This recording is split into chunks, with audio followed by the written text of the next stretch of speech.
Welcome, audience, with Viewpoint from Overseas. This is Sabahat Ashraf, that is iFaqeer, and Dr. Misbah Azam Saab. And welcome again to our show. This week we don't have any guests, and it seems like this is a time to take a step back and take some stock, discuss within ourselves, have that panel discussion. We're going to be doing this in English with just me and Misbah Saab here. And I believe with the Urdu show after this, we're recording this before the Urdu show, we will have Faraz Darwish lead the proceedings and have that discussion. Riyaz has some last moment thing came, so he could not join us today. We were hoping Riyaz Saab would be together with us today, but he got pulled away at the last minute. So, Misbah Saab, we had a few very interesting discussions over the last few, I would say, months. We had a couple of discussions with Raham Khan. Before that, we touched base with Yasir. Raham Khan. Sorry. Apologies to Raham Khan Sahiba. I always read that name, and that's actually a very interesting thing to point out. We keep mispronouncing that name. We need to be accurate. She corrected us, so that's why she actually corrected us. The name is Raham Khan. Yeah. Which is a common Pakhtun name, and it's a beautiful name. Yes. So, but we had conversations with her. We talked to Yasir Latif Hamdani. We've had Riyaz Saab's conversations here, and before that, who else did we talk to? We've talked to Adil Najam on and off. Adil Saab has become a regular friend of the show, and then you were telling me that you had in social interaction with a very senior Pakistani journalist visiting. Pakistani journalist, and person. And hopefully we will have him directly on our show. He gave me his contact number. We cannot say his name here. Let's not. I don't know. Let's touch base with him officially on the show. We'll take that. But the discussion as a jumping off point here, and I saw Yasir Latif Hamdani Saab say this on Facebook recently, that all the people that seem to think that Imran Khan's government and their performance is going in the right direction seem to be living abroad, and everyone living in Pakistan seems a little frustrated. Although I might not completely agree with that. I do have friends in Pakistan that still are supportive and think that in the long term. So correct me if I'm wrong. The argument as I hear it, of the people who still support the PTI government and think that the direction is correct, is that they are doing things that will have an effect over a longer period of time. That is the argument we are hearing. And what is happening right now is a short-term pain for medium to long-term gain. The problem with that is the same thing I always say about Pakistan, that it's, and a few other countries, third world countries like that this is basically a race between the pressure cooker of public discontent and frustration and the system fixing itself slowly and steadily. I mean, you've heard me say that over the last three or so civilian governments we've had, the system is working slowly and steadily, trying to evolve. In the meantime, the frustration and pressures on the people, on the masses, is increasing. Now we have to see whether the system will keep improving and get to a place where things are better first, or will the pressure cooker blow its top again? Historically, in Pakistan, that the blowing its top of the pressure cooker has come in the form of a military takeover, or major agitation that leads to a military takeover. But off-air too, you were saying that, so explain this to us. You and a few others have said this before, that we are no longer in a phase where the military can take over or will take over. We are past that. This is now permanent and the evolution is happening. The argument again also becomes that we are now at a place where we have a hybrid system where the military has influence while we have a civilian face. This reminds me of a certain period in Turkey's history, right? In the history of Turkey, in the history of because the two examples we give of societies that were military ruled and moved over that seem relevant are Turkey and Nigeria, right? They both have now civilian governments, for better or for worse, that have evolved past military. The other example we have is Korea. But the problem and the difference with Korea and to some extent Taiwan is that one party rule or military rule lasted for a long time, And when the standard of living and conditions improved, then civilian government was brought in. I mean, I'm also thinking in the back of my head about Mexico, where one-party rule has been changed. So explain that. Well, what do you think? Yeah, see, first of all, I do not, maybe somebody else say this thing to you that military will never come. And because, see, I am among the believers that military never go. Military is always that's there. a different thing, Yeah. right? It never Military goes. is controlling everything, either outside or inside. Military creates the leadership, and military throw them out after either they were proven to be so incompetent, which usually when military will bring people, of course they don't bring the top people, you know. Now going back to South Korea and Turkey, Nigeria, you know. See, Pakistan dynamics is very different from these countries. You know, Pakistan, when military rule, it's Punjab rules directly. Okay, you will say when vote comes also Punjab is the dominant part of that. So, of course, what is the difference? But the thing is that is one legitimate process. Whatever happening, it is a legitimate process and people agree, and different provinces have a different parties. They rule, you know, like Sindh has a People's Party rule. KP usually Maulana or Fazlur Rahman or ANP or PTI or anybody, you know, they rule, and Punjab PMLN rules. I mean, and Balochistan kind of mixed type of government. So, you know, there is a sense of sharing power there. Although they'll need more, of course, and if democracy will be there, if legitimacy will be there, a legitimate system would be there, that thing will come over time. Problem is that when military comes, everybody say, you know, what happened in Bengal? Okay, just think about it. What, you know, like in 1956 Constitution, you know, the East Pakistan leadership, they accepted even the parity.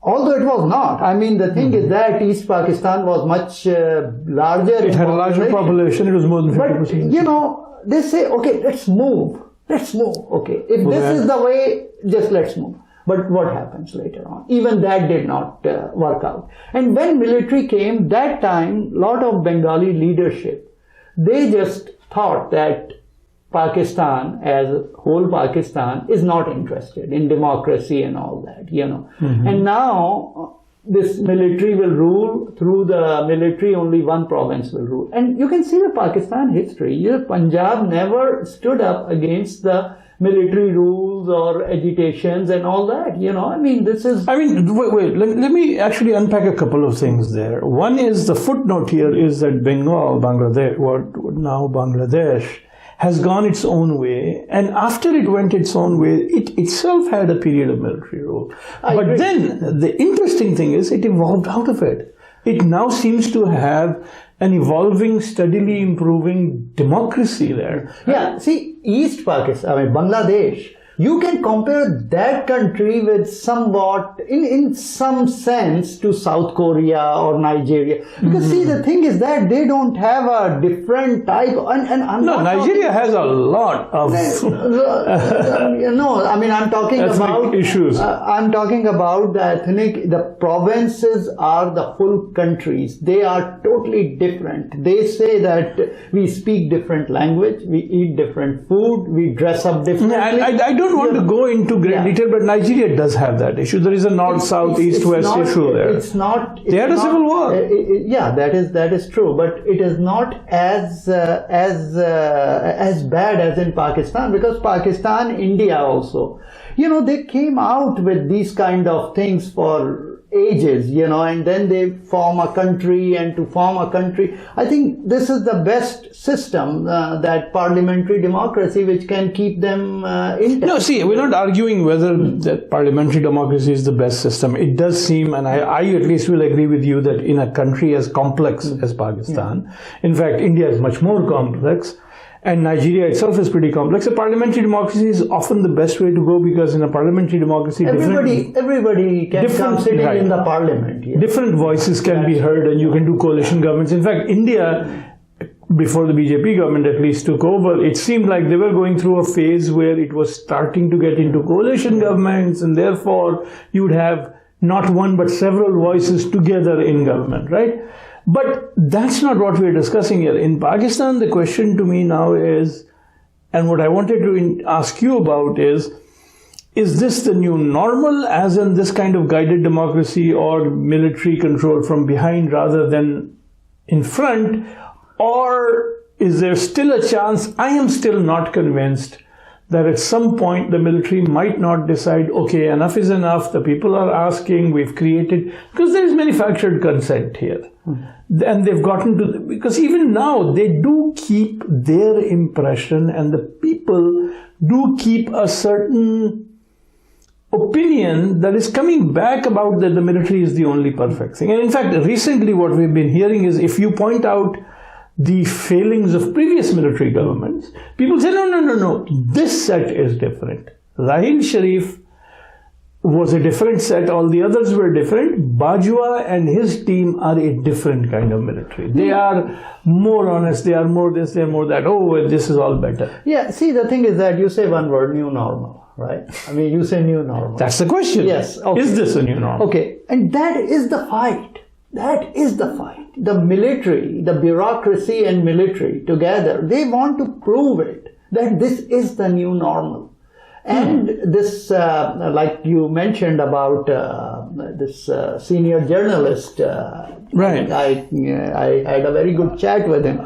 That's what he was saying, actually. He's saying, I mean, you can disagree with him. I hope that someday he will be with us, talking to us, so we can discuss this thing more in detail. He says that actually that the middle class in Pakistan is growing now, and they are not ready to accept this quote-unquote new normal. They don't want to accept that. They say this is not normal, this is some kind of transitional period. I could agree. But if every 10 years you come back and then you create a new system, previously you take over the country, now you become a kingsmaker.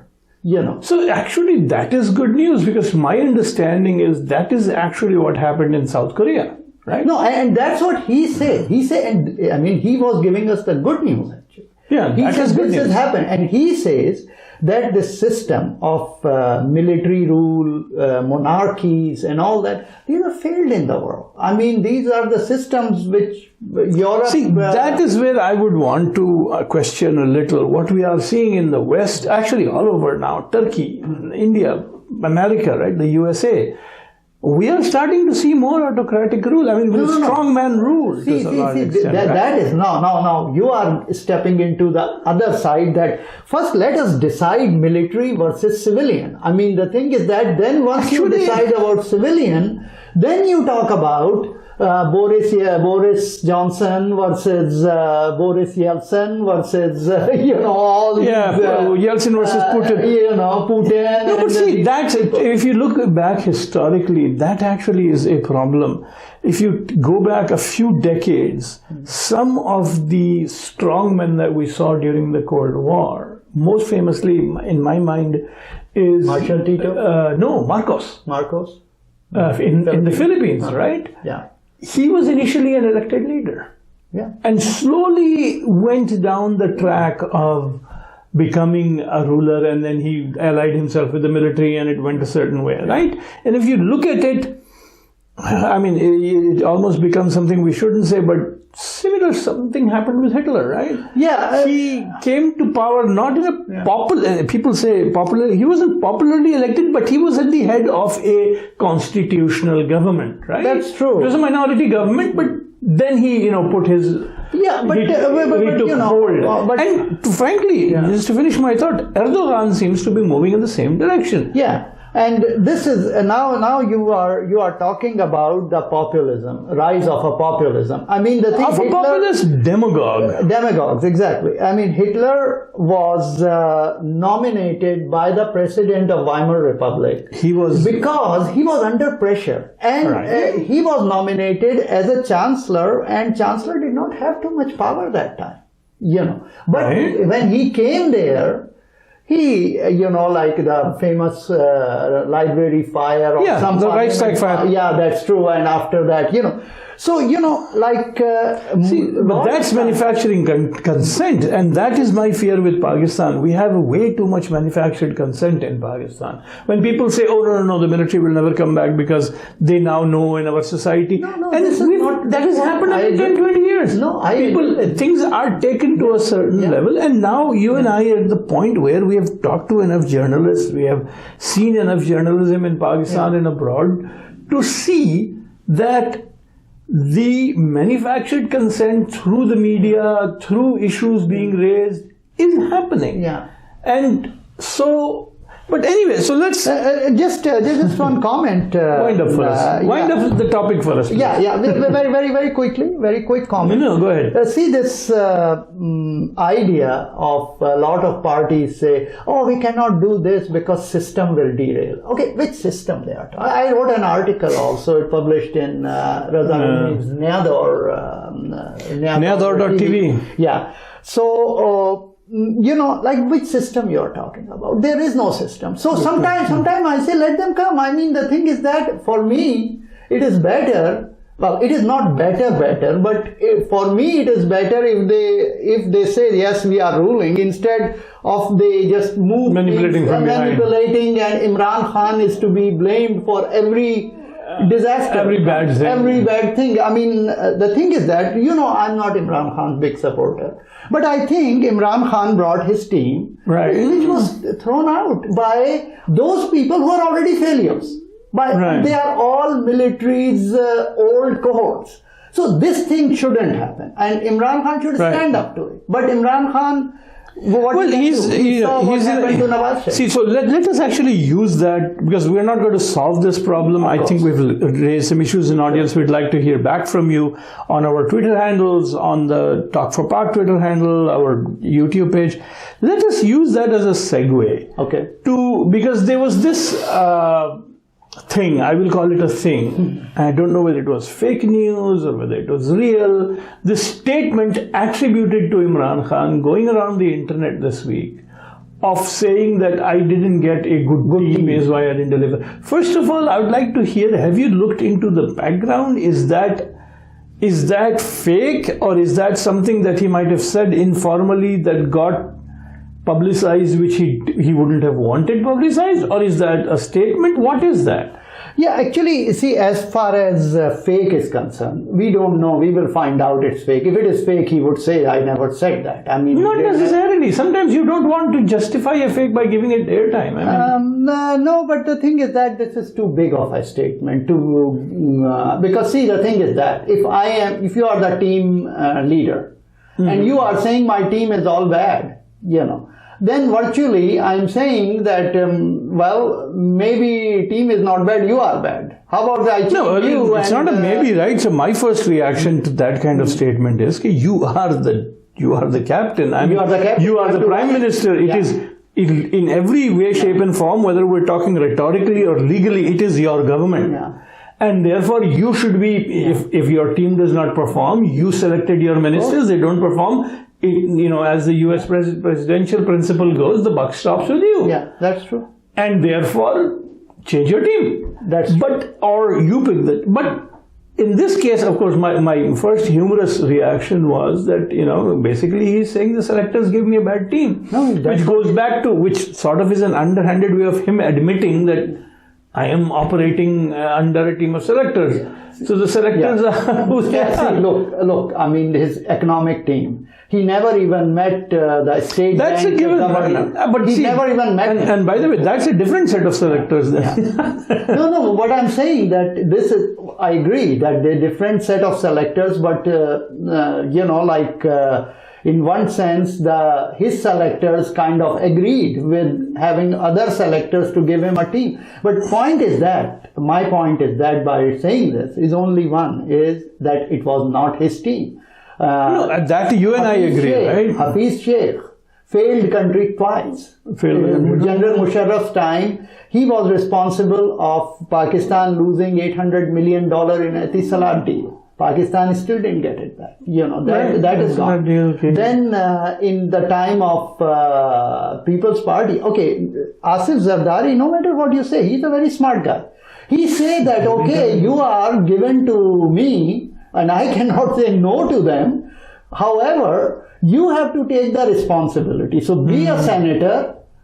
I will nominate you as a senator. You be a senator and you take an oath.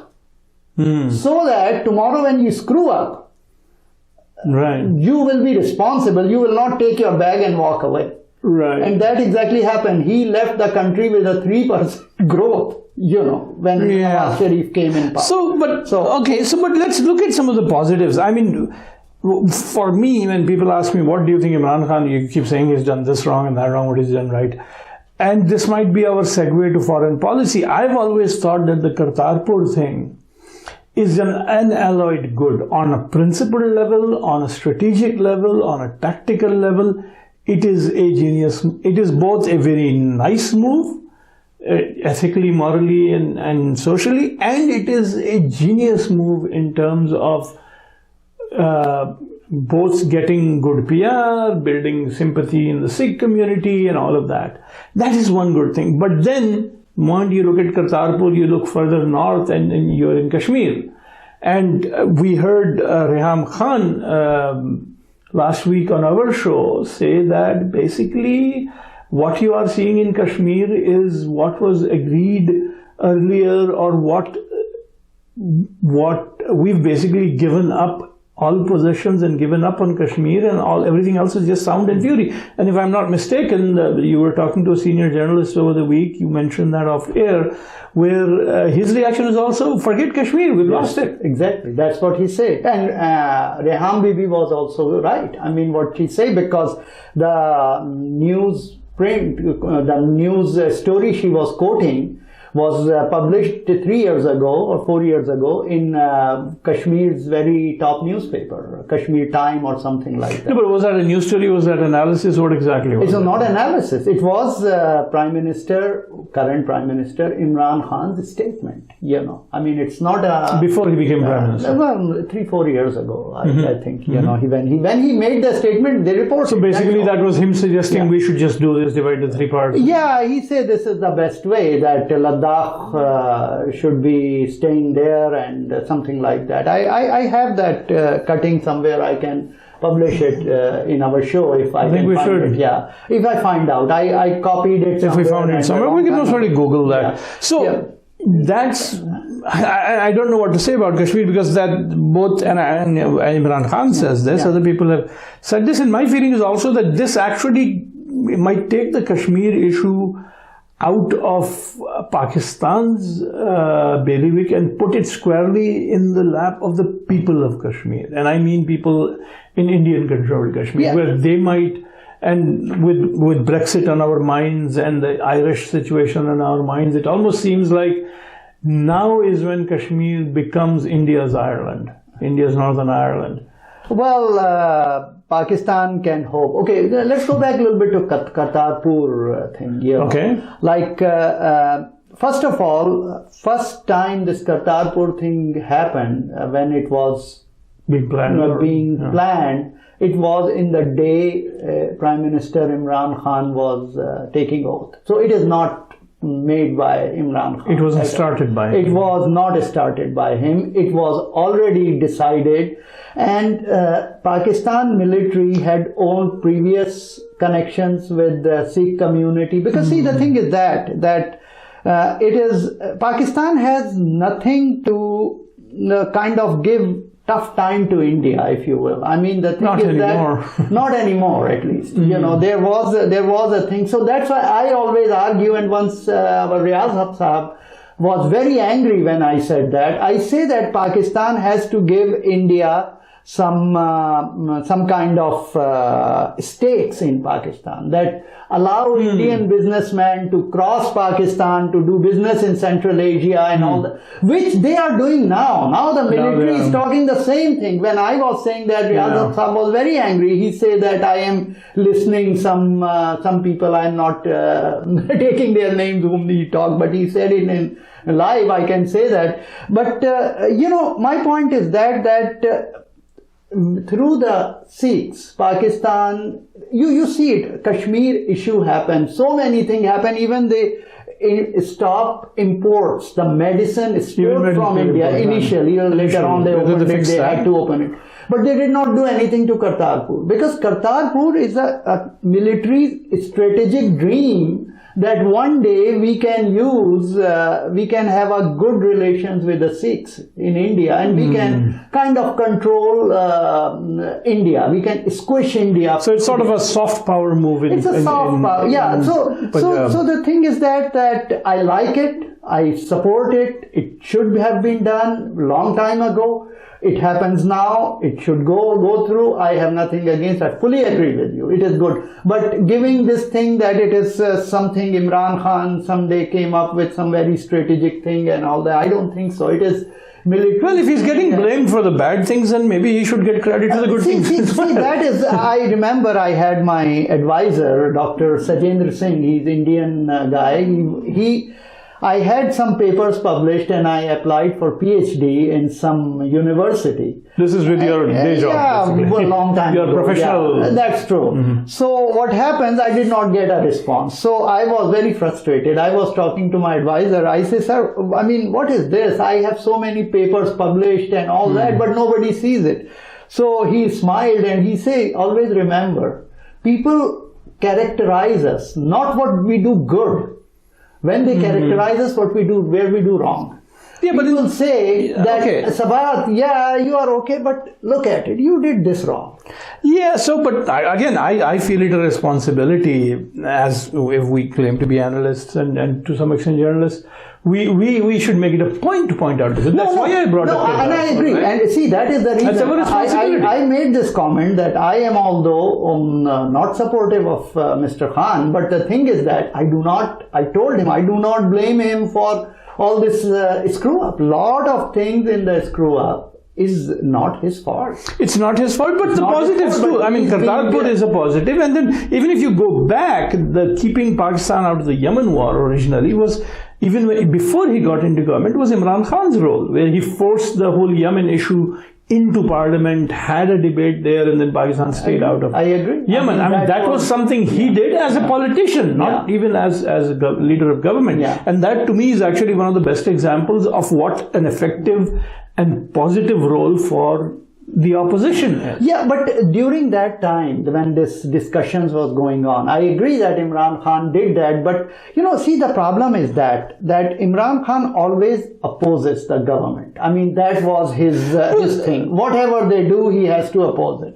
So, I don't know how much thought he gives in that one. However, I can tell you from some very authentic people told me even that time the government did not want to do that, and they were very scared how we can pull back. No, but see, that's the government in a real, well, I don't know whether normal is the right way, in a healthy parliamentary democracy, government and opposition work together. Especially on issues that are in the larger national interest. So in that case, you give credit to the government as well, but the point is that was a positive role for having an opposition within a healthy parliamentary democracy. No, in fact, that's true. Part of the problem and the argument, at least I have, against autocracies or military governments or any of these authoritarian setups is exactly that there is no space for healthy discussion and healthy positive. But if you remember, there was in the resolution which was passed in assembly, it has one line was added, which caused a lot of trouble, which made really Saudis and UAE angry on that, and it was a very polite no, but with one line clearly saying that we will not do anything like that. That was coming after Shireen Mazari insisted.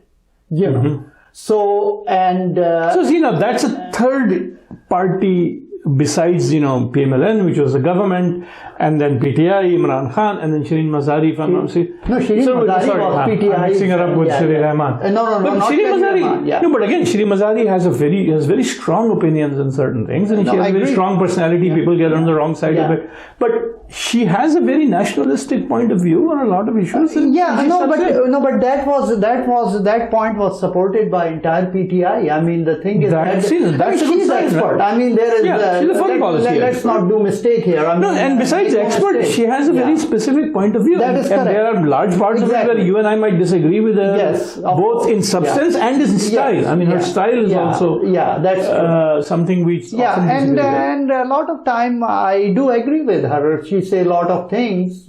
I do agree with her because, like you started our conversation about this demagoguery going on in the world, and in this world, sometimes you need that type of solid.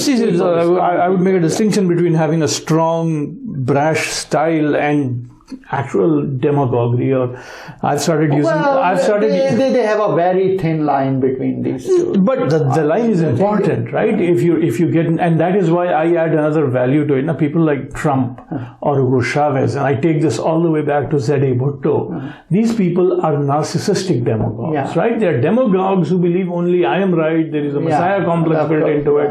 And I don't know. I actually think that if Imran Khan was in a society where he, as Prime Minister, had more power, he would be even more like that. Yeah, because he is part of a parliamentary system and a larger system, which has other power centers. He hardly cares. I mean, the thing is that he turns out to be. So we were actually thinking we might go to other topics beyond this, but I think we've had a long show, and maybe we can touch on the other topics in Urdu.